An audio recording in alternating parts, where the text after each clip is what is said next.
Guys, రీసెంట్గా Amazon prime వీడియోలో మెహటా boys అనే మూవీ అయితే స్ట్రీమ్ అవుతుంది కదా. అయితే నేను ఆ మూవీని జస్ట్ ఇప్పుడే చూడడం అయితే జరిగిందండి. సో ఈ వీడియోలో మనం ఏంటంటే అసలు ఆ మూవీ ఎలా ఉంది ఏంటి అనేది డిస్కస్ చేద్దాం, ఓకేనా. అయితే ఇక్కడ ఫస్ట్ ఆఫ్ ఆల్ ఈ మూవీలో స్పాయిలర్స్ లేకుండా బేసిక్గా స్టోరీ లైన్ ఏంటంటే గైస్, శివ అండ్ మెహటా అనే ఇద్దరు తండ్రి కొడుకులు ఎప్పుడూ గొడవ పడుతుంటారన్నమాట. అయితే ఒకరోజు శివ వాళ్ళ భార్య చనిపోయిన తర్వాత శివ ఏమో వాళ్ళ కూతురు దగ్గరికి అమెరికాకి వెళ్ళిపోవాలనుకుంటాడు. అయితే ఇక్కడ ఏంటంటే గైస్, శివ ఏమో అమెరికాకి వెళ్ళిపోవాలి అని అనుకుంటాడని చెప్పాను కదా. సో తను అమెరికాకి వెళ్ళే ముందు ఈ శివకి మెహటాకి మధ్య అసలు ఏం జరిగింది, వీళ్ళిద్దరూ ఒకరినొకరు అర్థం చేసుకుంటారా లేదా, ఇలాంటివన్నీ కూడా మనమైతే మూవీలో చూడాల్సి ఉంటుంది. సో మొత్తానికి అర్థమైంది కదా స్టోరీ లైన్ ఏంటి అనేది. అయితే ఇప్పుడు ఈ మూవీ ఎలా ఉంది అనే విషయానికి వచ్చినట్లయితే గైస్, మూవీ నాకైతే నచ్చిందండి.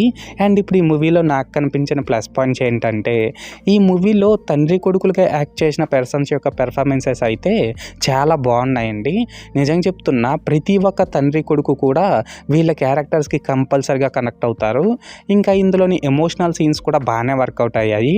లాస్ట్గా ఏంటంటే బీజిఎం, సినిమాటోగ్రఫీ, ప్రొడక్షన్ వాల్యూస్ ఇవన్నీ కూడా స్టోరీకి తగ్గట్టు డీసెంట్గానే ఉన్నాయి. అండ్ ఇందులో అడల్ట్ కంటెంట్ కూడా ఏం లేదు కాబట్టి దీన్ని ఫ్యామిలీతో కూడా ఫ్రీగానే వాచ్ చేసేయచ్చు అన్నమాట. సో మొత్తానికి ప్లస్ పాయింట్స్ విషయానికి వచ్చినట్లయితే ఇదన్నమాట మ్యాటర్. అండ్ ఇప్పుడు ఈ మూవీలో నాకు కనిపించిన మైనస్ పాయింట్స్ ఏంటంటే గైస్, మూవీ అయితే బాగా స్లో పేస్లో రన్ అవుతుందండి.